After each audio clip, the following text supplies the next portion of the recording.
목사님이 지금 오셔가지고 올라오실 거예요.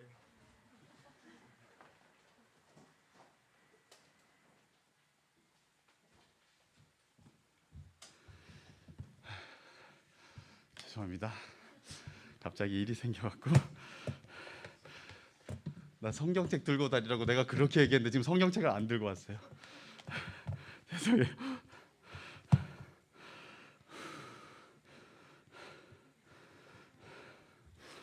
우리 베드로전서 2장 1절에서 10절까지 말씀 같이 한번 볼게요. 여러분들이 2장 1절에서 10절까지 한번 다 읽어주시면 감사하겠습니다. 읽겠습니다. 시작.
아멘.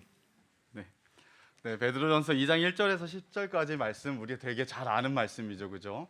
2장 9절은 아마 여러분들 중에 외우는 분들이 상당히 많을 거라고 생각이 듭니다. 우리 1장 3절에서 2장 10절까지가 다 성도의 정체성, 땅을 살아가고 고난의 시간을 살아가는 성도들은 어떤 존재인가라는 것들을 베드로가 우리 이 여러 곳에 흩어져 있는 성도들에게 일깨워 주려고 이제 썼어요, 그죠? 긴 부분들을 할애해서 그들이 누군지를 가르쳐 주려고 썼는데 우리가 세 부분으로 나눠서 생각해 봤어요, 그죠? 첫 번째는 그들이 택함을 받고 하늘 소망을 가지고 마지막에 완성된 구원을 기대하면서 확신을 가지고 기대하면서 아직은 이 땅에 고난과 환난이 있는 땅을 살아가고 있는 성도들이다라는 이야기를 하고 있었고요. 두 번째는 그렇게 하늘에 속해 이 땅을 살아가는 성도들의 특징은 거룩이다라는 이야기를 우리가 했었습니다. 오늘은 아주 키워드가 뭐냐면 왕 제사장이라고 볼 수 있어요. 왕 제사장.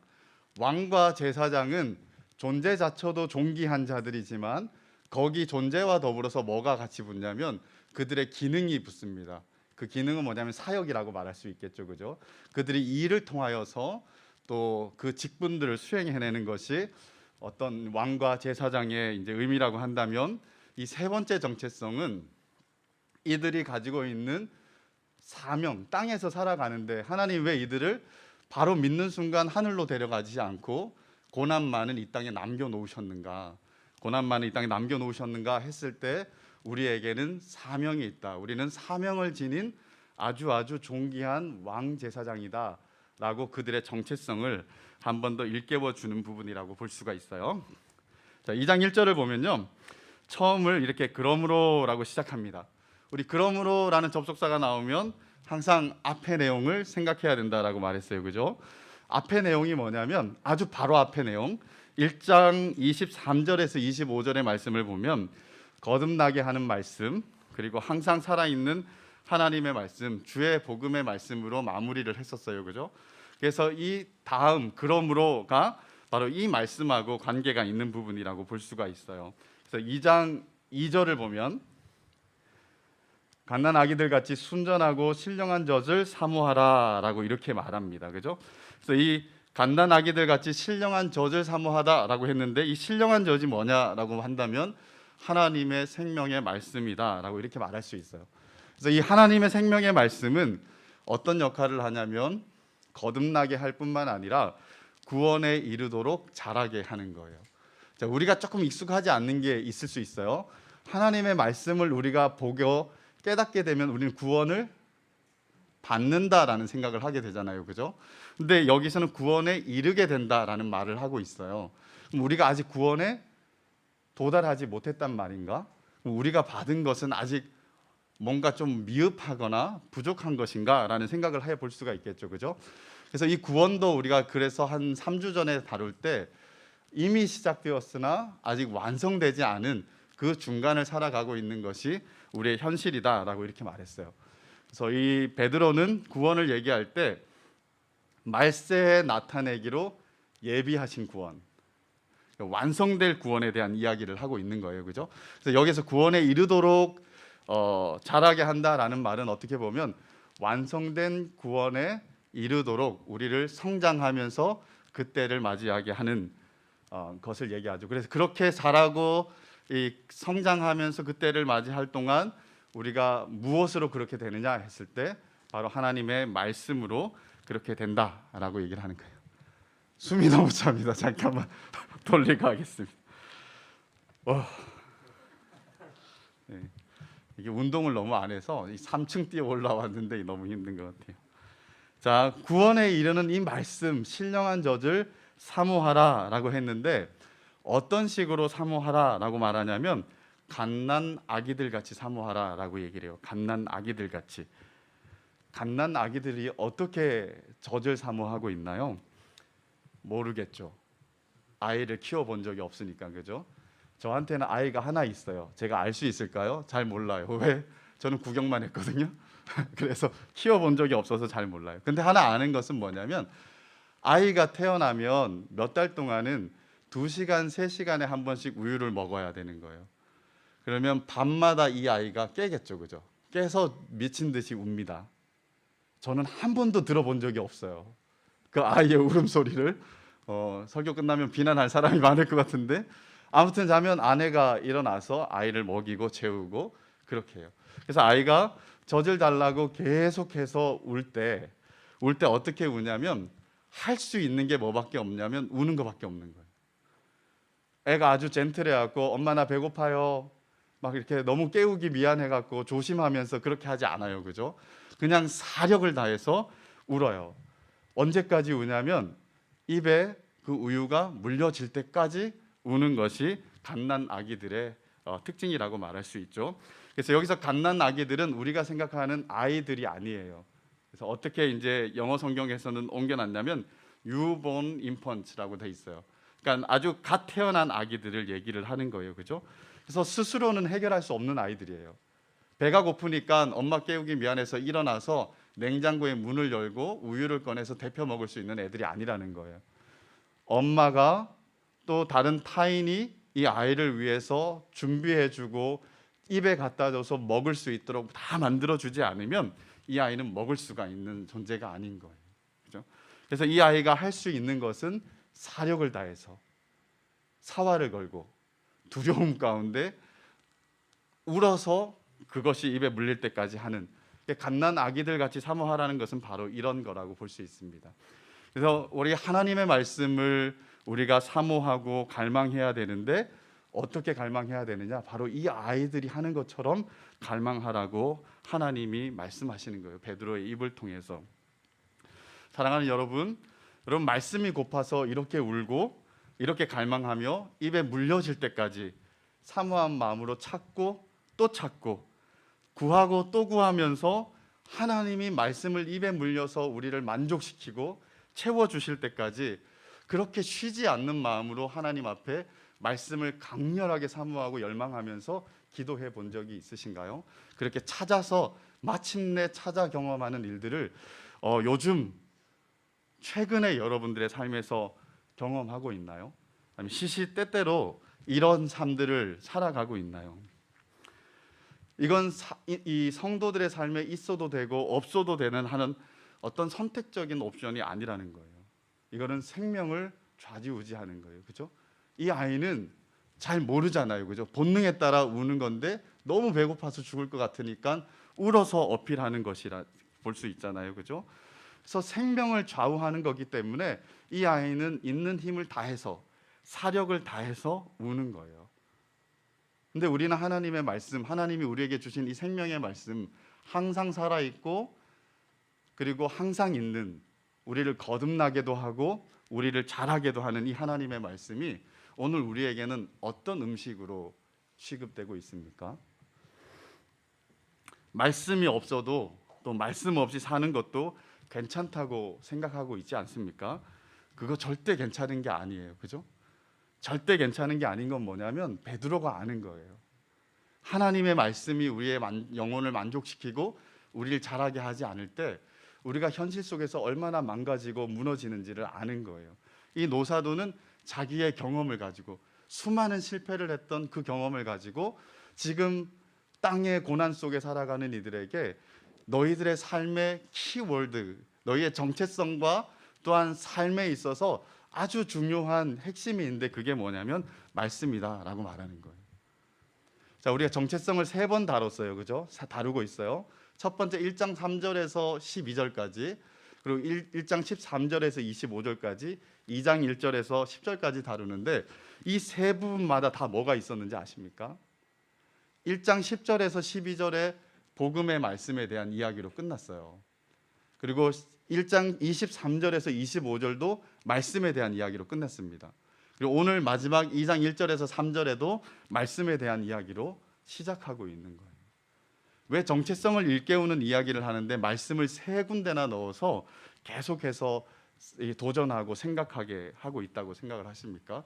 베드로가 생각할 때는 이거는 너무 핵심적인 거예요. 이거는 우리가 넘어지고 서게 하는 데 있어서 너무 중심적인 역할을 하는 거기 때문에 이 부분에 목숨을 걸고 사활을 걸고 정말 갓난아기들이 울어서 결국은 그 입에 물리는 젖을 통해서 영혼의 만족과 안도감을 느끼는 것처럼 그렇게 해야 된다라는 것을 우리에게 일깨워 주고 있는 거예요. 우리 신앙생활을 우리는 뭐 이런 것이 저런 것이 없어도 다 괜찮다라고 생각하고 가요. 괜찮다라고 생각하고 가는데 시간이 지나면 어떤 일이 벌어지냐면 바로 어떤 일이 벌어지지 않아요. 바로 어떤 일이 벌어지는 게 아니라 괜찮다고 생각하는 많은 시간들 중에 한번 어떤 흔들리는 지진이 오면 그때는 한없이 떨어지는 일들이 있는 거예요. 추락하고 좌절하고 낭망하고 정말 어떨 때는 회복이 불가능할 것 같은 그런 절망 속에서 우리가 그 시간, 어둠의 시간들, 영혼의 밤의 시간들을 지날 수도 있다라는 거예요. 그러니까 우리 너무 안일하게 생각을 하면 안 됩니다. 하나님의 말씀을 내가 먹지 않으면 내가 잘할 수 없고, 먹지 않으면 자라면서 견고해질 수 없고, 그러면 언제든지 마치 모래 위에 세운 어떤 성처럼 비바람이 불면 언제든지 쓰러지고 무너지고 폭락할 수 있는 그런 사람이다라는 자기 인식이 있어야 되고, 하나님 말씀에 대한 엄중하게 우리가 대하는 마음들이 분명히 있어야 된다라는 거예요.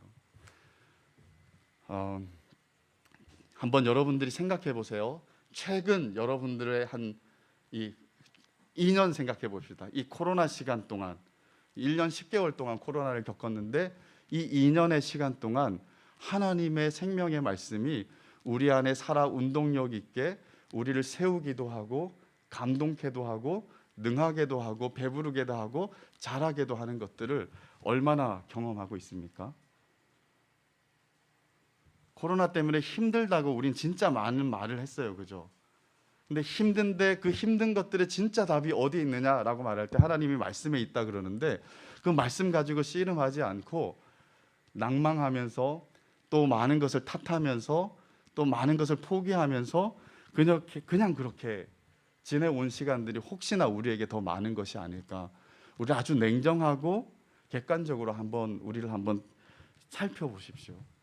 살펴보시고 만약 이게 지금 베드로가 또 베드로를 통해 하나님이 말씀하시는 이 말씀에 너무 어울리지 않았다, 우리에겐 진짜 심각한 질병같이 문제가 있다라고 한다 그러면 우리 꿇어 앉아서 갓난아기같이 순전하고 신령한 젖을 사모하고 또 사모하고, 하나님 만약 지금 당장이라도 안 주시면 금세 내가 목이 말라 비틀어 죽을 것 같은 마음으로 하나님을 찾고 구하고, 그리고 그런 중에 하나님께서 그 말씀을 열어주시고 깨닫게 하시고 그 안에서 하나님의 인격과 하나님의 그 선하심들을 경험하게 하시고 또 하나님의 말씀 속에서 능력들을 경험하게 했을 때, 아, 이게 생명수구나, 이게 능력이구나, 이게 말씀의 맛이구나, 달고 오묘한 주 말씀이라고 하는 그게 이거구나 라는 것들, 우리 영혼을 만족해 하는 그 말씀들, 이것들을 경험해서 이 베드로가 왜 이렇게 얘기하는지를 우리가 진짜 알아갈 수 있는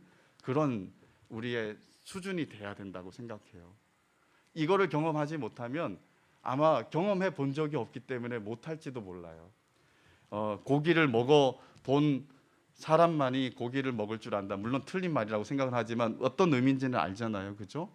먹어본 사람이 진짜 알 수 있는 부분이 있어요, 그죠? 그래서 하나님의 말씀을 우리가 섣불리 판단하고 이 정도면 나는 충분히 먹고 있어, 그렇게 생각하면 이미 부족하고 이미 뭔가 잘못된 거라고 볼 수 있어요.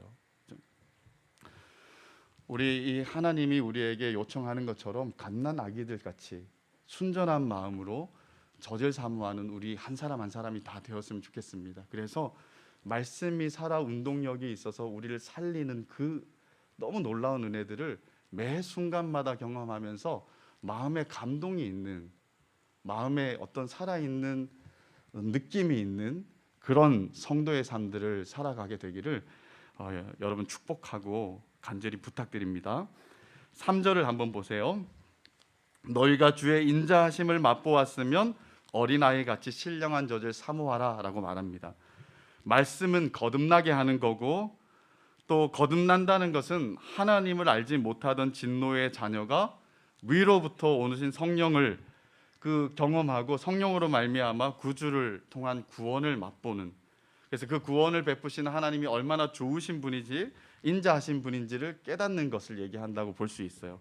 그래서 너희가 주의 인자하심을 맛보았으면, 하나님의 구원 가운데서 하나님의 그 모든 은혜를 맛보았으면 뭐 해야 되느냐?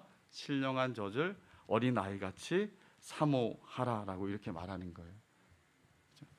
우리가 하나님의 말씀을 사모하지 못하는 것은 여러 가지 이유가 있을 수 있어요.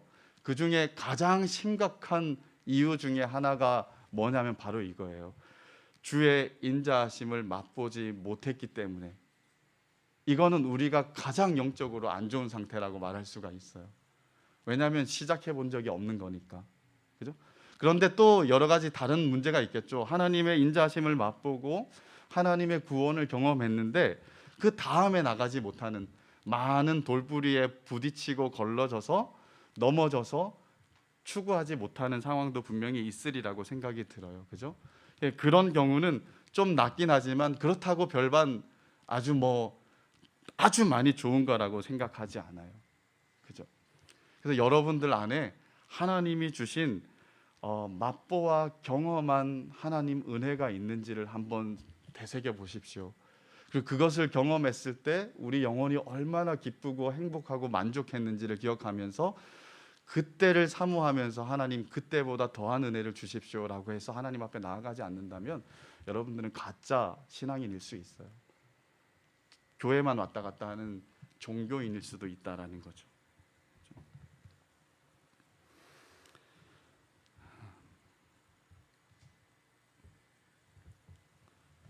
이 하나님의 말씀은 우리로 하여금 하나님의 선하심을 맛보아 알게 하는 수단이 됩니다.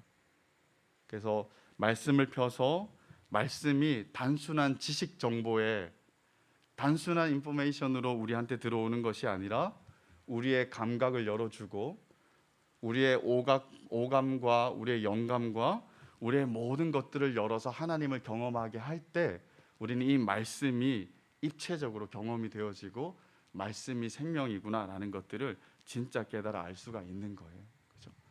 자, 그래서 우리의 구원의 경험, 거듭나게 한 경험과 우리가 잘하는 것은 두 개가 같이 묶여 있는 거예요. 그죠?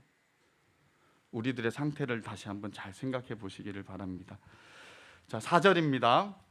4절은 이렇게 말합니다. 사람에게는 버림바가 되었으나 하나님께는 택하심을 입은 보배로운 산돌이신 예수께 나아가 너희도 산돌같이 신령한 집으로 세워지고 예수 그리스도로 말미암아 하나님이 기쁘게 받으실 신령한 제사를 드릴 거룩한 제사장이 되어라 라고 이렇게 말해요. 자, 이렇게 거듭나게 하는 하나님의 말씀을 경험한 자들은 말씀을 통해 누구에게 나가냐면 지속적으로 예수께 나아가는 거예요.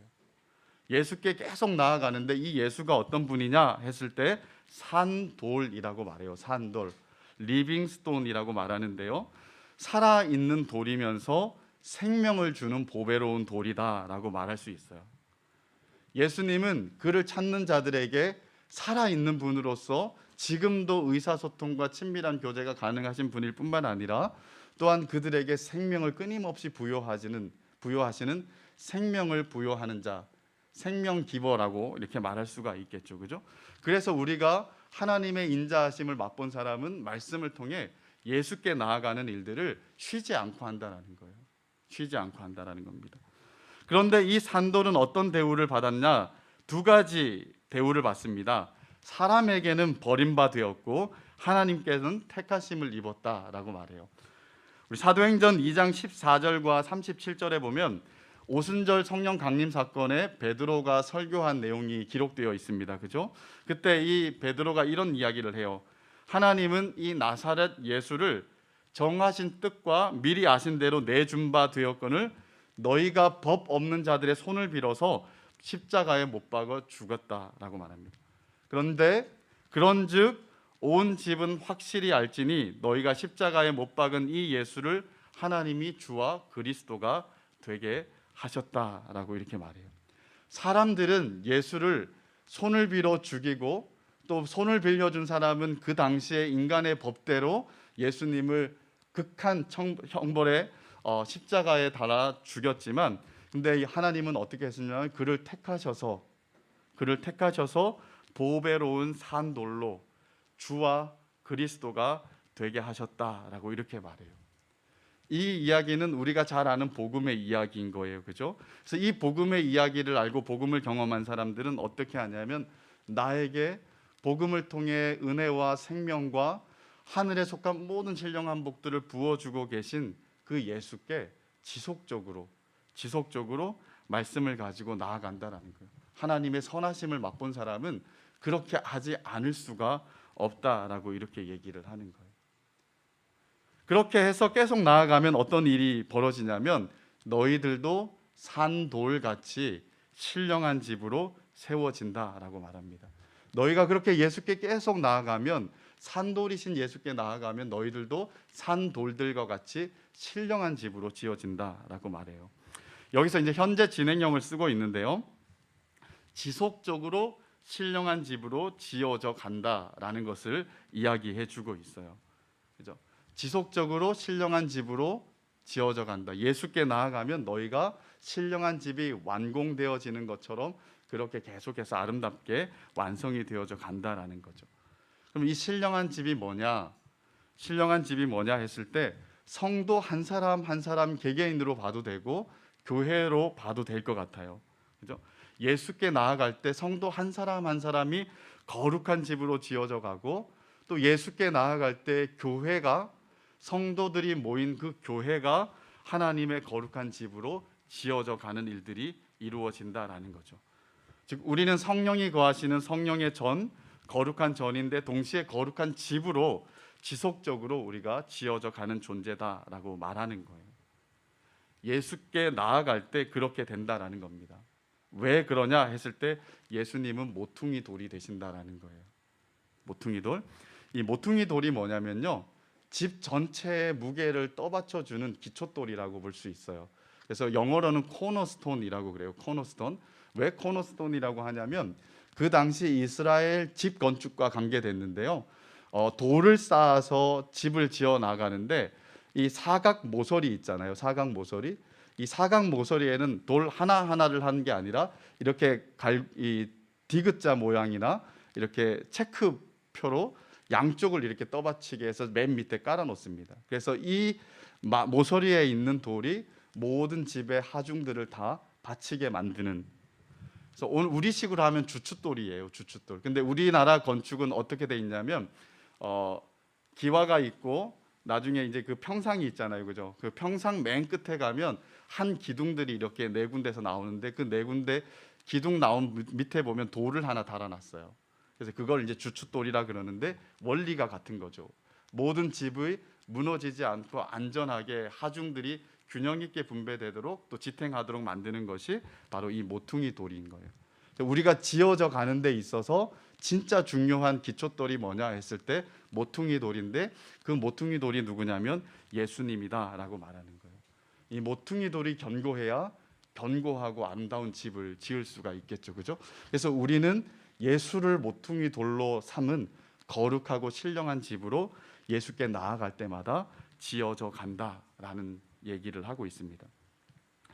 그러면 이렇게 거룩한 집으로 지어졌을 때 어떤 일이 벌어지냐면 5절에 이렇게 말해요, 그죠? 너희도 산돌같이 신령한 집으로 세워지고 예수 그리스도로 말미암아 하나님이 기쁘게 받으실 신령한 제사를 드릴 거룩한 제사장이 될지니라 라고 말합니다.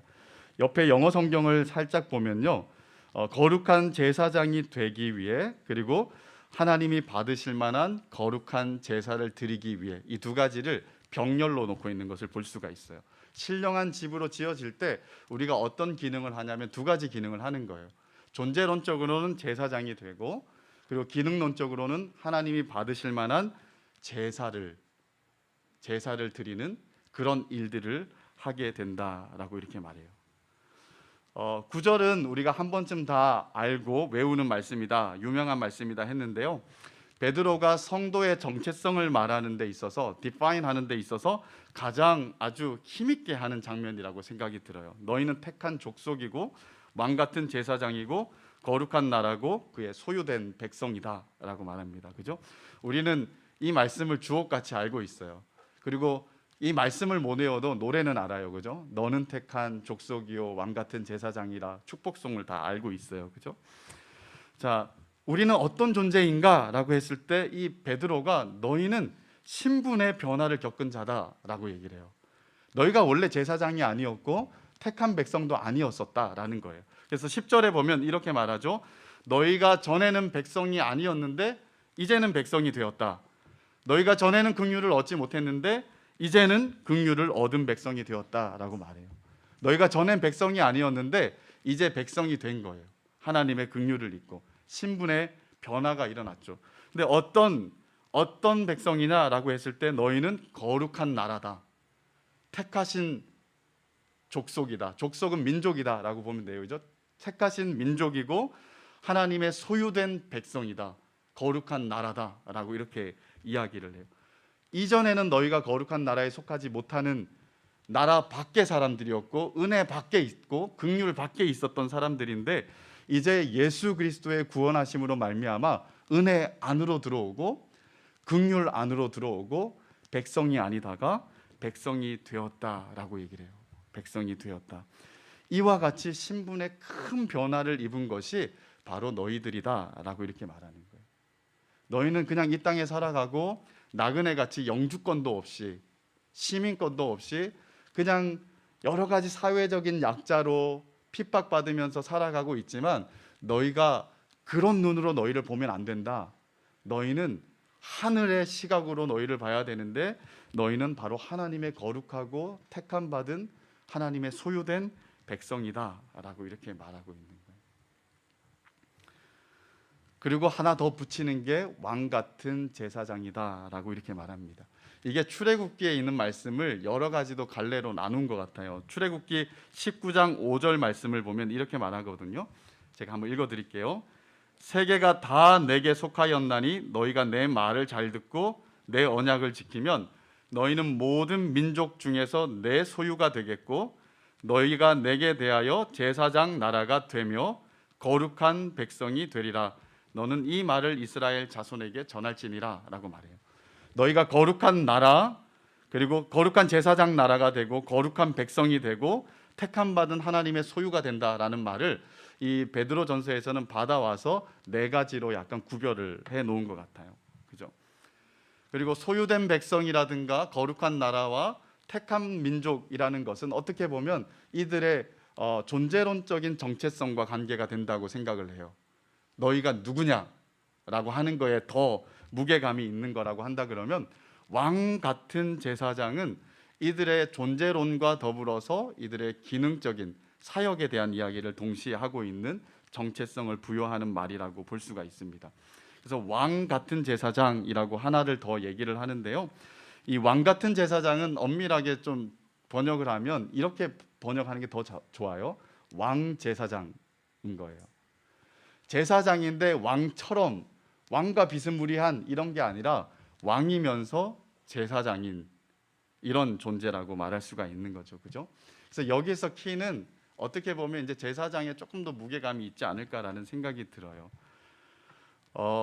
출애굽기에서는 너희가 제사장들의 나라가 될 거다라고 이렇게 말했어요. Kingdom of Priests 이렇게 얘기를 하고 있어요. 근데 이제는 너희가 Royal Priesthood가 될 거라고 얘기를 하고 있는 거예요. 여러분 제사장이 뭐 하는 사람입니까? 제사장은 제사를 드리는 사람이죠. 그죠? 제사를 드려요. 대신 제사를 드려요.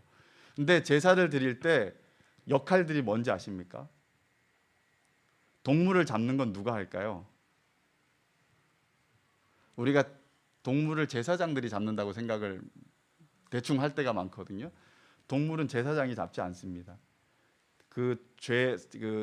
죄 사함을 받기 위해 제사를 지내러 오는 제사자가 동물을 가져와서 이렇게 동물을 죽이는 거예요. 그래서 자신의 죄의 대가가 어떠한 건지를 보면서 그 외에 그것들을 다 도와주는 게 제사장이라고 볼 수 있어요. 어쨌든 제사를 주관하는 사람이 제사장이라고 말할 수 있는데 제사를 왜 드립니까? 제사를 왜 드립니까? 죄의 문제를 해결하기 위해서요. 그죠? 근데 죄의 문제가 왜 해결돼야 됩니까? 죄의 문제가 왜 해결돼야 되냐? 하나님의 심판을 받지 않기 위해서라고도 해도 되지만 이것은 한 측면일 뿐인 거예요. 죄 사함을 받고 심판에 면해지는 것은 제사의 기능의 한 차원이고요. 그렇게 죄 용서를 받아서 또 하나 바뀌는 게 있어요. 그게 뭐냐면 죄 용서 받았기 때문에 하나님이 그를 용납해 주시는 거예요. 하나님의 임재 속으로 허락해 주시는 거예요. 그래서 죄를 사하는 제사를 통해서 이 제사장이 어떤 역할을 하냐면 죄 때문에 멀어진 하나님과 이 인간을 다시 붙이는, 연합하게 하고 만나게 하고 다시 함께 그 친밀한 관계 속으로 들어오게 하는 역할을 하는 게 제사장의 역할이라고 볼 수 있어요. 그래서 히브리서에서는 우리에게 있는 제사장은 한 명밖에 없대요. 그게 누구냐면 예수 그리스도예요. 진짜 우리의 죄의 문제를 해결하고 하나님과 우리를 연합하게 하는 단 한 분이 있는데 그게 바로 예수 그리스도, 우리의 대제사장 예수 그리스도밖에 없다라는 거예요.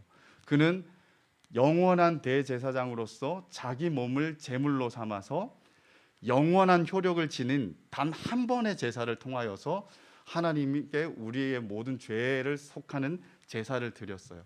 우리는 그 은혜 위에, 그 공로 위에 하나님의 자녀가 되고 하나님과 친밀한 관계 속으로 들어가는 상황이 된 거예요. 그죠? 그렇게 하나님의 친밀한 관계 속으로 들어온 이 성도들을 이제 하나님이 뭐라 부르냐면 너희는 왕제사장이다라고 불러요. 왕제사장.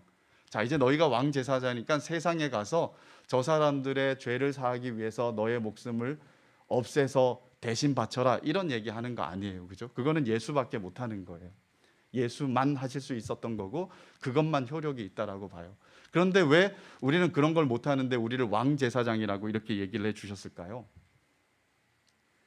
제사장의 역할을 하게 하기 위해서입니다. 어떤 역할이냐면 예수 그리스도 우리의 유일한 대제사장이 이루어 놓으신 그 보배로운 공로를 가지고 이것만이 하나님과 죄인들을 연합하게 하는 유일한 하나님의 방법이기 때문에 그 복음적인 기초를 가지고 그들로 하여금 하나님께 화해하게 하는 그 어떤 수고를 하는 역할을 우리에게 왕 제사장으로 주셨다라고 이렇게 볼 수가 있어요.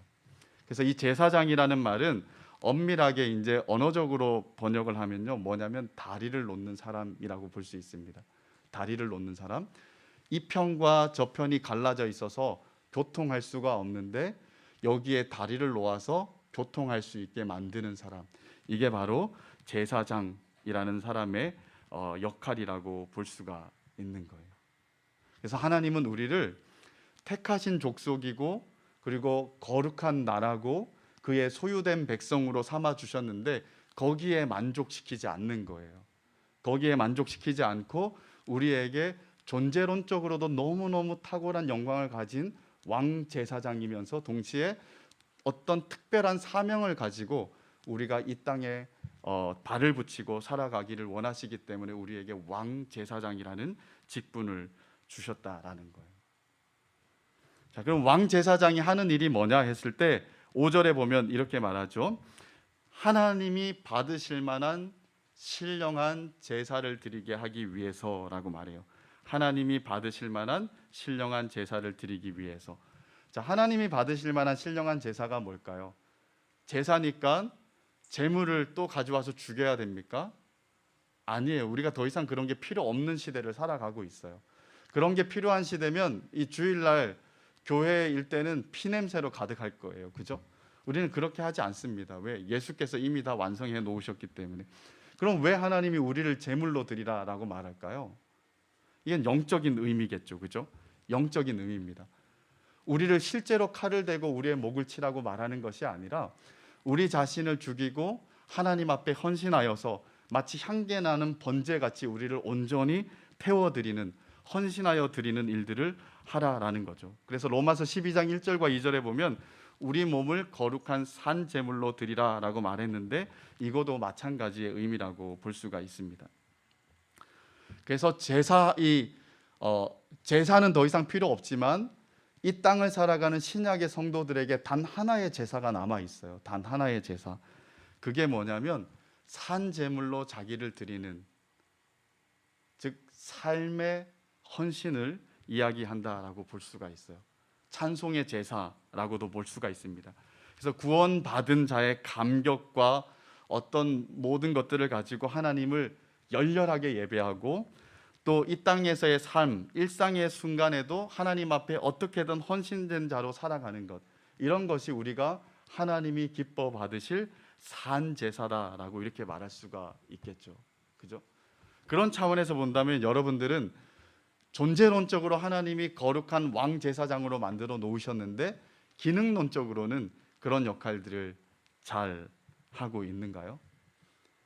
우리의 매 순간 하나님의 구원에 대한 감격이 있습니까? 우리 오늘 찬양팀이 찬양했겠죠? 죄송합니다. 자, 찬양팀이 찬양하면서 하나님 앞에 올려드리는 그 찬양 속에서 여러분들의 신앙적인 감격 어린 고백이 들어가 있었습니까? 아니면 감동 하나 없이 멀뚱멀뚱하게 그냥 입을 벌려서 노래만 했습니까? 이게 그냥 우리가 입을 뱉어서 그 아는 찬양을 노래한다고 우리가 그게 진짜 산제사가 되는 게 아니에요. 그죠? 하나님의 은혜에 대한 감격과 내가 찬양하지 않고서는 견딜 수 없는, 그래서 터트리는 그런 찬양이 하나님이 진짜 받으실 만한 산제사지, 그냥 하나의 문화를 누리는 것, 이거는 하나님이 기뻐할 산제사가 아니라는 거예요. 그죠? 그래서 오늘 9절 한번 보세요. 그러나 너희는 택하신 족속이요 왕 같은 제사장들이요 거룩한 나라요 그의 소유된 백성이니 이는 너희를 어두운 데서 불러내어 그의 기이한 빛에 들어가게 하신 이의 아름다운 덕을 선포하게 하려 한다.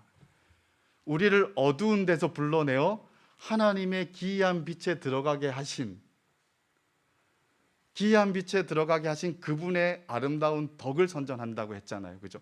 그 빛 가운데 들어간 감격이 있어야 된다는 거예요. 어울리지 않는 우리를 어둠이 어울리는데 빛의 나라로, 사랑의 아들의 나라로 옮겨주셨다라는 것에 대한 감동이 있고, 이 감동을 주체할 수 없어서 하나님 앞에도 올려드릴 뿐만 아니라 아직도 알지 못하는 자들에게, 또한 함께 성도된 자들에게 그것을 터뜨려서 증거하고 선포하는 일을 하는 것이 우리가 드릴 하나님이 받아 마땅한 산 제사다라고 이렇게 이야기를 하는 거예요.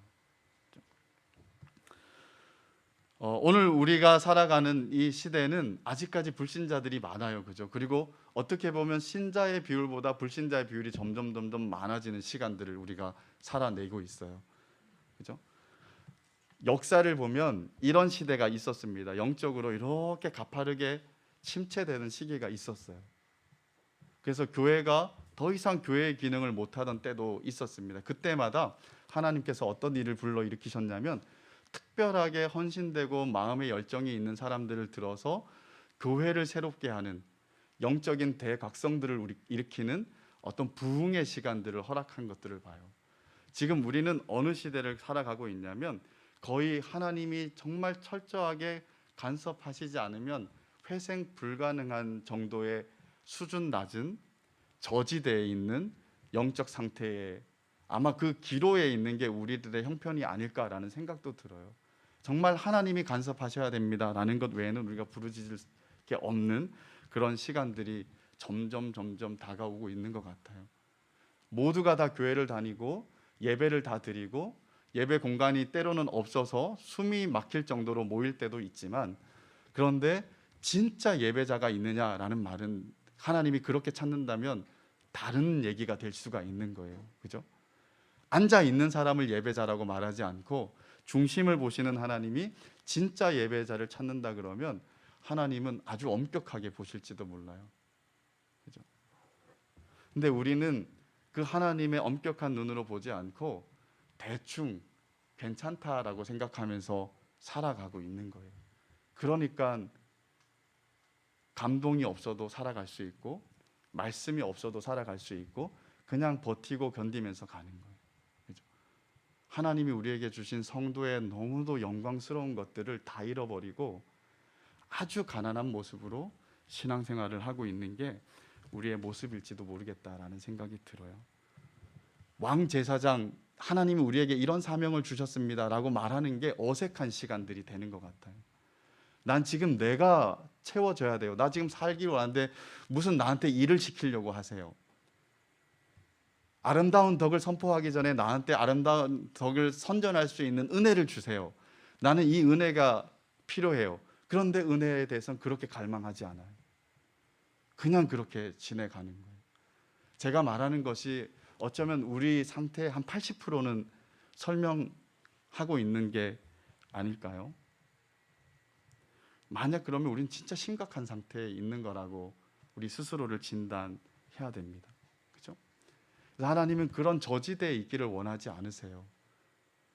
그래서 우리 존재의 특별함들을 알기를 원하고, 그리고 그 특별한 속에서 하나님이 주시는 은혜의 감격들을 가지고 감동 있는 존재로 하나님이 더 기뻐하시는 뜻대로 살아가기를 원하는 그 하나님의 마음을 좀 읽어야 되지 않을까 싶어요. 어젯밤에 우리 한 10명의 우리 목자님들하고 이 목자 모임을 이제 보충하면서 같이 했는데 그 시간이 정말 피곤해요. 그런데 진짜 좋아요. 지금 한 3, 4주 했는데 5명이 모일 때도 있고 10명이 모일 때도 있는데 오전하고는 좀 다르게 가요. 소그룹이니까 같이 말씀을 우리도 목장 모임처럼 해보자라고 하는데 줌이어서 마음이 조금 어려운 부분도 있지만 그래도 우리가 오픈하고 얘기할 때 뭔가 나눔이 그래도 되는 느낌들이 참 많이 들거든요. 근데 어제 선배들도 이런저런 이야기를 한 얘기를 들으면서 진짜 많이 공감되고 도전되는 일들이 참 많았는데 이런 생각들이 들어요. 우리 화 목사님도 오늘날 청년들이 야성을 다 잃어버렸다. 하나님께서 그 마음에 분명하게 지울 수 없게 새겨놓는 은혜의 흔적들이 그걸 가진 사람들이 별로 없는 것 같다라는 이야기를 지난번 우리 청년부 오셔서 한번 하셨잖아요, 그죠? 근데 진짜 시간이 지나면 지날수록 그런 것 같아요. 그런 것 같아요. 야성이 없고 정말 하나님 약속 붙잡고 드라이한 시간들, 아주 메마른 땅을 걸어간다 하더라도 믿음으로 버티고 견디고 마침내 하나님께서 역사하시는 삶의 풍성한 현장들을 경험하는 것이 아니라 삶의 현장에 뛰어들려고 하지를 않는 느낌이에요. 내가 살아야 돼. 내가 살아야 되니까 난 나부터 살고 나면 그때서야 섬길 수 있어 라는 생각들이 우리의 생존 구조라고 생각이 들어요. 그래서 내가 죽어서 하나님의 부활을 경험하는 자리까지는 절대 안 나가는 거예요. 그러면 어떤 일이 벌어지냐면 하나님의 진짜 능력이 나타날 자리를 우리를 다 포기하는 거예요. 다 포기하니까 우리의 신앙은 항상 거기가 끝인 거예요. 좀 좋을 때는 괜찮았다가 좀 안 좋으면 다시 자기 방어적으로 돌아가면서 내가 살아야지 라는 생각으로 돌아가는 거예요. 하나님의 은혜가 역사할 자리, 하나님의 능력이 역사할 자리가 점점 없어지는 거예요. 그래서 어떻게 보면 왕 제사장으로서 우리가 어떤 역할을 해야 되는가 성경이 우리한테 말하는데 나는 아직 그 단계가 아니에요. 나는 그 정도 수준이 안 되니까 나는 여기에.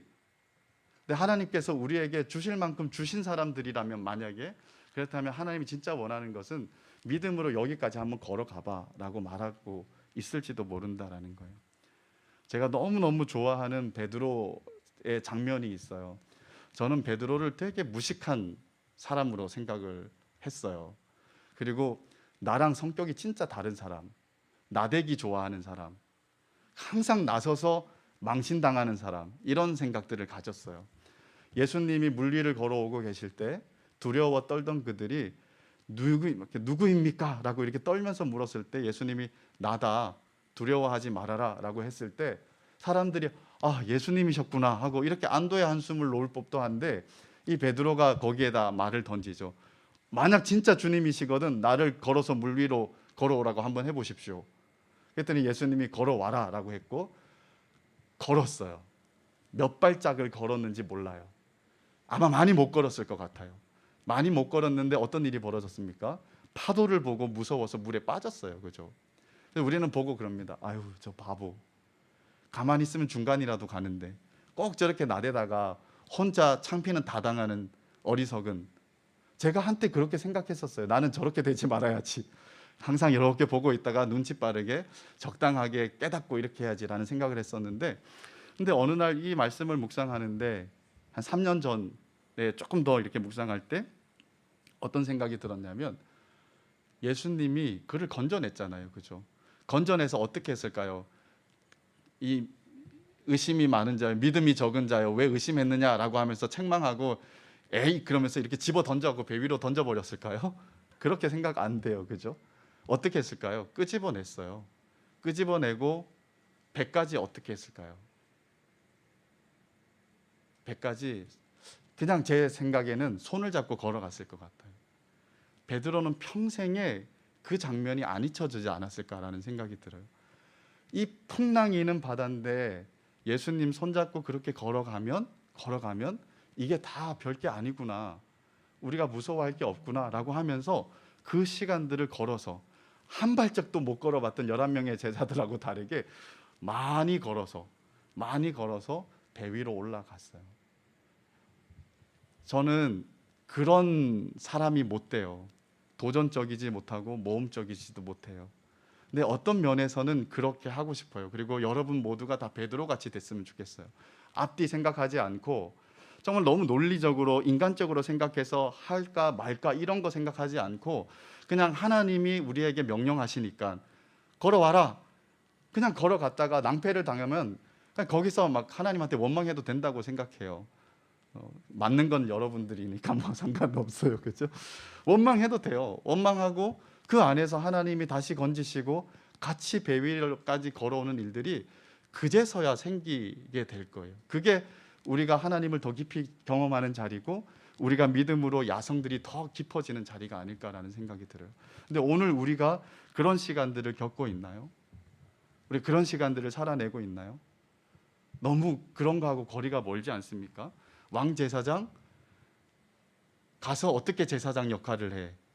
안 믿는 사람들한테 가면 속이 천불이 나는데 하면서 안 될 이유들만 잔뜩 생각하고 하나님의 명령은 아예 귓전에도 울리지 않는, 그냥 딱 셧다운 시켜버리는 그제서야 교회 한번 오면 그때서야 다시 스위치를 켜고 들을까 말까 하다가 나가는 동시에 셧다운 시켜버리는 것이 혹시 우리의 형편은 아닌가.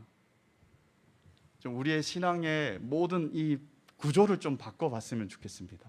구조를 바꾸고 하나님을 정말 더 풍성하게 경험하는 그 선하심을 맛보아 알아라 그럴 때 나 그거 아는데, 이게 너무 형이상학적으로 들리는 게 아니라 나한테 너무 구체적으로 들려서 나 그거 아는데, 그렇게 하면서 서로 성도의 진짜 나눔과 교제가 되는 그런 시간들을 우리가 좀 살아냈으면 좋을 것 같아요. 그리고 더 한다 그러면 우리가 불가능한 자리라고 하더라도 아름다운 분의 덕을 선전하여서 그들조차도 주님께로 돌아오는, 백성이 아니었던 자들이 백성이 되는 것을 보는 그 감격적인 그런 경험들도 우리 안에 쌓여서 하나님이 진짜 살아계시구나라는 것들을 우리가 경험했으면 좋겠습니다. 저는 제가 사역을 하게 했던 한 사건이 있어요. 저 사역을 다 포기하고 싶었거든요. 중등부 4년을 섬겼더니 이제 더 이상은 못하겠다, 이제 손 놔야 되겠다 해서 사직서를, 원래는 사임서예요. 임무에서 나 그만두겠습니다라는 거예요. 사직서는 뭐냐면 나 목사 못하겠습니다 하는 거예요. 그래서 저는 사직서라고 써서 갖다 줬어요. 물론 그때는 그 구별을 못해서 사직서라고 이렇게 갖다 줬어요. 근데 어쨌든 사직을 못했어요. 못하고 나는 중등부 다시 못해요. 나는 이게 중등부가 싫어서가 아니라 저한테는 이제 더 이상 힘이 없어요. 체력도 없고 몸도 안 좋고 할 의욕도 다 없어져 갖고 이제는 조금 쉬고 싶다라고 얘기를 했는데 목사님이 그러시더라고요. 청년부 가라고 얘기를 하더라고요. 근데 그 말이 달갑지 않았어요. 청년부는 다르나? 그래서 나 청년부 가서도 할 힘이 없어요. 그런데 저한테 억압하셔갖고 제가 청년부를 갔어요. 1월달, 2월달, 3월달 지나는데 제 마음 가운데 하나님이 주시는 위로가 있었어요. 청년들이 어떤 상태였냐면 백지 상태였어요. 백지 상태. 백지 상태였는데 뭐가 있었냐면 하나님을 알고 싶어하는 열망이 있었어요. 왜 그러냐면 이전에 목사님들한테 좀 됐대요. 그래서 저는 아무것도 안 했는데 막 저를 환영해 주더라고요. 그래서 막 하나님을 알고 싶어하는 그런 시간들이 있었어요. 그런데 그걸 보면서 너무 위로가 되는데 힘은 안 생겼어요. 힘은 안 생겨서 나 진짜 이거 마지못해서 하고 있다라는 느낌으로 하고 있는데, 저에게 터닝 포인트를 만들어 줬던 게 7월 달이었습니다. 그때 로마서 수련회를 했는데 저한테 있었던 아픔은 뭐냐면 왜 내게서 배우는 중학생들은 변화되지 않는가. 저한테 한없이 탓을 하면서 나는 사역에 안 어울리는 사람 같다라는 생각들을 진짜 많이 했었어요. 그런데 청년부 하는 그 시간에 물론 제가 말씀을 안 전하고 우리 화 목사님이 오셔서 말씀을 5일 동안 우리 수련회를 하는데 청년들이 바뀌는 게 보이는 거예요. 하나님의 복음의 은혜와 능력들이 막 있는 게 보이는 거예요. 그들이 진짜 구원을 받고 감격해하고 너무 어려운 시간들을 살아내는 친구들이 많았는데 그 가운데서도 울면서 손을 잡고 하나님을 신뢰하고 갈 수 있겠다고, 로마서 8장 35절과 39절의 말씀이 자기 마음 가운데 새겨지는 것 같다라고 하면서 그렇게 고백하는 친구들을 보면서 내 마음의 무기력증이 다 없어져 버렸어요. 복음에 진짜 능력이 있구나, 복음이 하나님 진짜 살아계시구나라는 것들이 저한테 되게 많이 깨달아졌던 시간인 것 같아요. 그래서 지금까지 이 자리로 오게 된 것 같아요. 아직까지 자질이 있는지는 모르겠습니다. 근데 아무튼 이 시간들이 저한테는 마지막까지 기억이 될 시간 같아요. 저한테 한없는 용기였고 위로였고 격려였던 시간들이었거든요. 저는 우리가 이런 것들이 많아졌으면 좋겠어요. 믿음으로 살아낼 수 있게끔 하는 하나님의 은혜로운 격려들이, 또 하나님의 은혜로운 간섭들이 많아서 우리가 진짜 이렇게 살 수밖에 없는 존재, 아닌 시간들을 살아가도 나는 그래도 이렇게밖에 살 수 없는 존재, 그런 사람들이 되었으면 좋겠습니다. 그리고 정말 그 덕을 선전하여 많은 사람들을 기이한 빛에 같이 서게 만드는 그런 사람 되었으면 좋겠습니다. 다니엘서에서 이렇게 말합니다. 많은 사람을 옳은 대로 돌아오게 한 자는 별과 같이 영원토록 빛나리라. 영원토록 빛나는 보석 같은 여러분들이 되시기를 주님의 이름으로 축복합니다. 우리 같이 한번 찬양하기를 원하는데요. 오늘은 말씀을 묵상하는 찬양을 안 하고 축복송을 가지고 와 봤어요. 축복송을 가지고 왔는데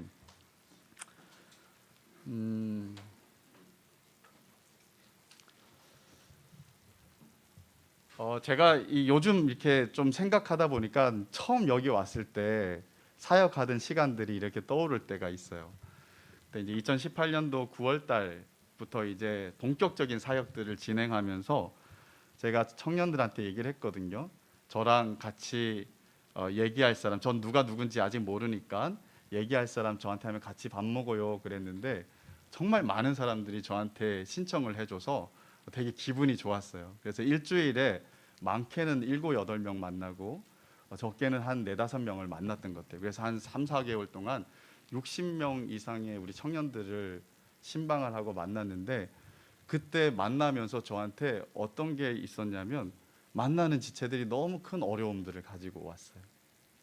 어려움들을 가지고 오고 한 지체는 아직까지 진짜 기억이 많이 나는데 브런치 가게에서 만났거든요.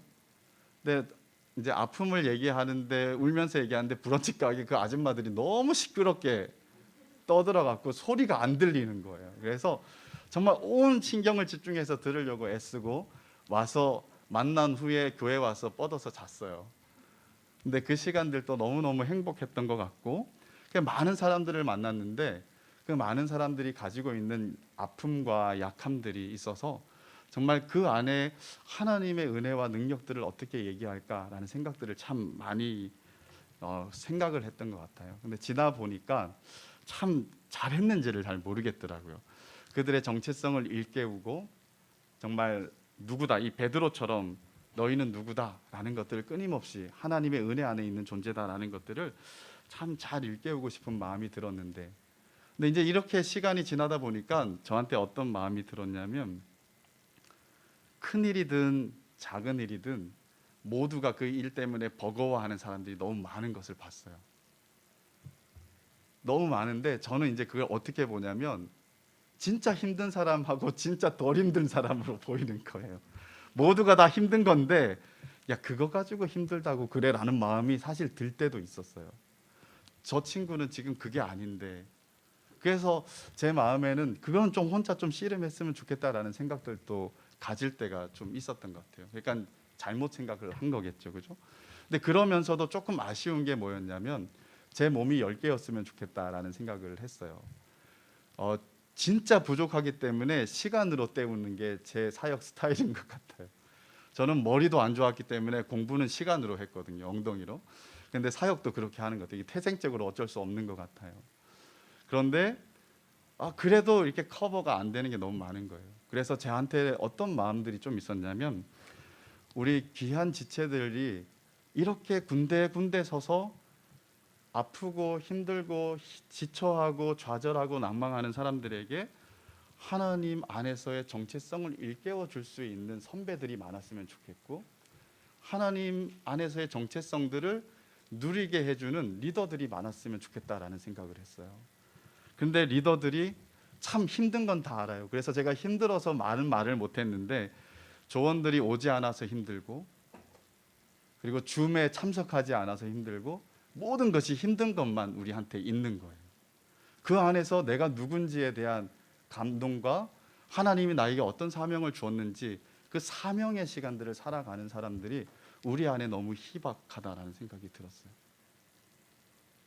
그래서 좀 이런 공동체가 되면 좋겠다 생각해요. 군데 정말 신실한 형제자매들이 있어서 힘든 사람들이 있을 때 끊임없이 그들의 정체성들을 깨우는 사람들이 있었으면 좋겠어요. 깨우고 그렇게 생각하지 말아라 하면서 다 세워져서 정말 한 사람 봤을 때 다 커버되지는 못한다 하더라도 그렇게 세움 받은 사람이 또 그렇게 할 수 있는 그런 시간들이 되면 좋겠다라는 생각들이 좀 들어요. 그래서 우리 안에 축복하는 일들이 진짜 많았으면 좋겠어요. 그냥 축복송을 노래하는 것이 아니라 우리에게 하나님의 말씀으로 잘 인식시키면서 너는 그런 존재다라는 것들을 좀 얘기해주고 세워내는, 그리고 혹시나 나도 좀 드라이한 시간들을 걸어가고 있다 하더라도 나에게 여전히 은혜가 있는 존재라고 한다 그러면 하나님과 씨름하면서 그 시간들 속에서 더 헌신하고 죽어가면서 하나님이 더 풍성하게 채우시는 것들을, 정말 이제까지 경험해보지 못한 것들을 경험하는 시간들이 여러분들에게 진짜 많았으면 좋겠습니다. 우리 그런 마음 가지고 우리 옆에 있는 지체들, 또 이 시간에 함께 같은 공간에 있지 못하는 지체들이라 하더라도, 그리고 우리 안에 정말 많이 미싱된 실종자들을 그분들을 위해서도 우리 같이 한번 축복하며 찬양했으면 좋겠습니다. 때로는 너의 앞에.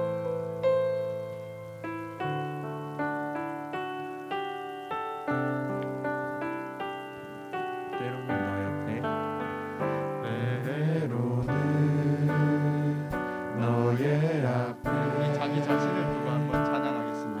어려움과 아픔 있지만 담대하게 주를 바라보는 너의 영혼, 너의 영혼 우리 볼 때 얼마나 아름다운지,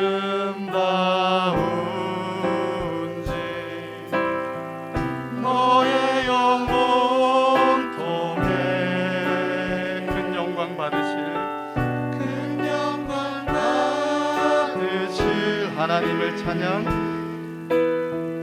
하나님을 찬양.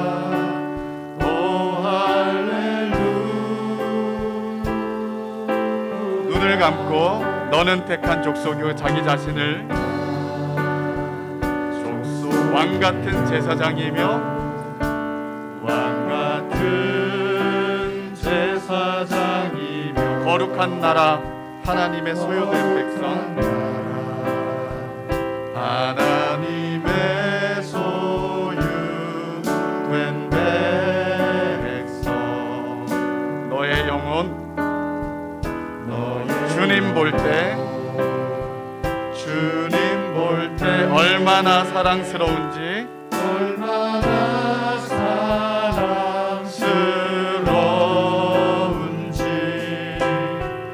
너의 영혼 통해 큰 영광 받으실, 큰 영광 받으실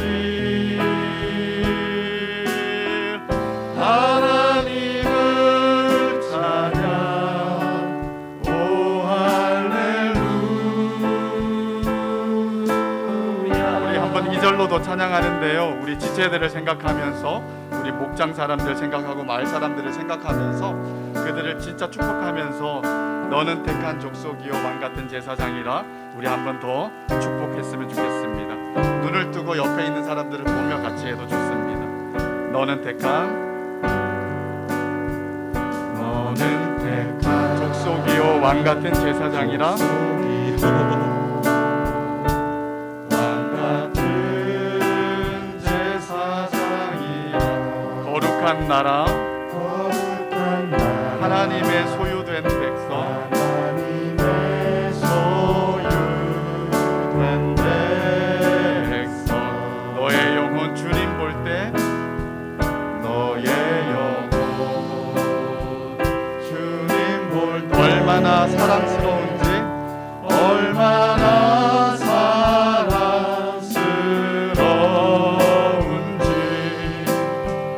너의 영혼 통해 큰 영광 받으실, 큰 영광 받으실 하나님을 찬양. 오 할렐루야.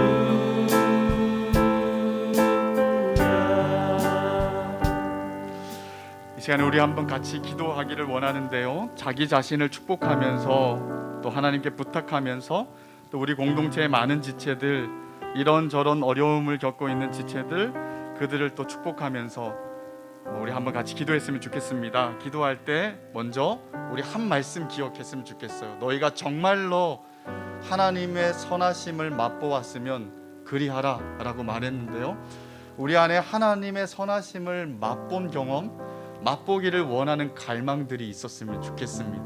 그리고 하나님 말씀에 대한 갈망들이 있었으면 좋겠습니다. 그게 우리가 살아있는 거 아닐까요? 그죠? 그래서 우리가 살아있다면 하나님의 말씀을 사모하면서 하나님을 경험하는 우리 한 사람 한 사람 다 될 수 있도록 자기를 위해서, 공동체를 위해서 기도했으면 좋겠습니다. 그리고 예수님께 끊임없이 좀 나아가는 우리들 됐으면 좋겠습니다. 그래서 예수 위에 세워지는 신령한 집이 되어서 거룩한 신분을 가진 그 영광스러움도 알고, 또한 하나님 우리에게 주신 그 사명도 알아서 이 땅 가운데 그 신분에 대해서 영광스러워하고 감사하고 감동을 가진 존재로 살아가면서, 동시에 그 감동을 사람들에게 드러내고 증거하여 보여주면서 함께 기이한 빛에 들어오기를, 함께 하나님 앞에서 우리가 같이 세워지기를 정말 바라면서, 그렇게 우리의 시간들이 그렇게 살아내어졌을 때 하나님의 너무도 많은 열매들이 맺어지는 그런 삶이 될 수 있도록 우리 자기 자신과 우리 공동체 지체들을 위해서 기도하면서 우리 한번 하나님 앞에 나아가기를 원합니다. 기도하겠습니다.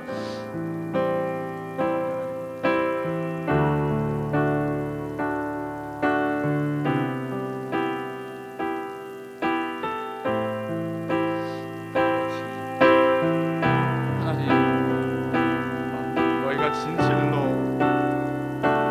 여호와의 선하심을 맛보았다면 어린 갓난아기들처럼 신령하고 순전한 자를 사모하라 주님 말씀하셨습니다. 그리고 끊임없이 예수께 나아가라 주님 말씀하셨는데, 우리의 이 삶의 패착들이 하나님을 경험했는데 경험을 다 사모하지 않고 하나님께 나아가지 않고 말씀을 사모하지 않아서 우리가 주님 머물러 있는 것들이 있다면, 좌절하고 넘어오는 것들이 있다면, 우리 안에 하나님 갓난아기 같은 그 순전한 열정들을 허락해 주시기로 합니다. 정말 사활을 걸고 주님 앞에 주님을 찾고자 하고 주님을 경험하고자 하고 주님 발견하고자 하고 주님 말씀을 경험하고자 하는 그런 열망들이 우리 가운데 있었으면 좋겠습니다.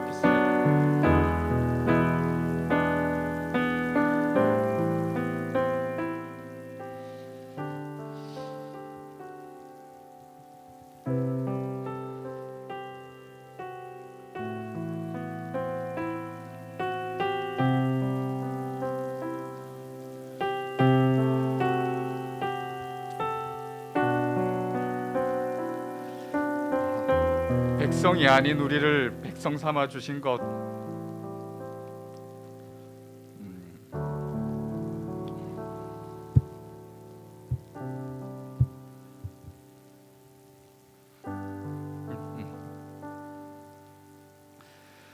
긍휼을 입지 못하는 우리들을 긍휼히 여겨주신 하나님 은혜를 감사를 드립니다. 하나님의 선하심을 맛보아 알았던 때가 있는데, 이 코로나 시기에 하나님 너무도 힘들고 어려운 것들이 많지만 우리의 존재를 잊어버리고 우리의 신분도 잊어버리고 또 우리의 삶의 많은 크고 작은 어려움들에 파묻혀서 우리가 누구인지도 잊고 감동도 잃어버리고 정말 힘든 그 마음의 아픔만 남아있는 우리들이 있다면 하나님 우리를 긍휼히 여겨주십시오.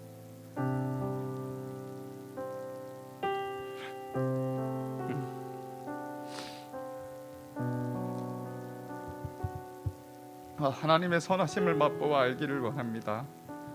매 순간 말씀을 통해 예수님께 나아가서 우리 구주가 얼마나 좋으신 분인지, 나에게 어떤 일을 해주셨는지, 나를 어떤 마음으로 대하고 계신지 정말 우리가 풍성하게 경험하면서 하나님 앞에서 감동이 있는 존재로 설 수 있도록 도와주십시오. 그리고 우리를 새롭게 변화된 신분으로 허락하신, 우리를 부르신 그 높은 하나님이 우리를 얼마나 복되고 영광스럽게 불렀는지, 우리에게 이 말씀하시는 것들이 그냥 귓전을 스치고 지나가는 이야기로 들리지 않게 해주시고 우리의 심령과 우리의 골수에 박혀서 새겨져서 우리가 누구인지 더 많이 알고 깨닫고 감동을 가지고 하나님 앞에 나아가고 또 이 땅 가운데 그 감격의 존재로 살아가는 저희들 되게 해주십시오. 그래서 왕제사장으로서 하나님이 우리를 삼아주신 은혜에 감사할 뿐만 아니라 세상을 향하여서 성도들 간에 하나님 우리에게 베푸신 기이한 빛에 들어가게 하신 아름다운 덕을 찬양하고 선포하고 증거하면서 그렇게 많은 사람들을 옳은 대로 돌아오게 한 별과 같이 영원토록 빛나는 그런 우리 청년 한 사람 한 사람이 다 될 수 있도록 주님 도와주십시오. 그리고 우리 공동체 한 사람 한 사람 다 붙잡아 주셔서 우리가 잊을 법할 때, 우리가 또 좌절할 만할 때 서로가 서로의 정체성들을 끊임없이 생각나게 하고 일깨워 주는 그런 서로의 진짜 조력자, 돕는 자, 또 진짜 믿음의 동력자, 또 사랑하는 동력자가 되어서 우리의 시간들을 믿음으로 은혜로 지낼 수 있는 우리 주께서 사랑하시는 우리 청년 이부 귀한 지체들 한 영혼 한 영혼 다 되게 하여 주시옵소서. 모든 것을 주님께 부탁드립니다. 하나님 은혜 주시기를 원하오며 구주 예수님의 이름으로 기도드립니다.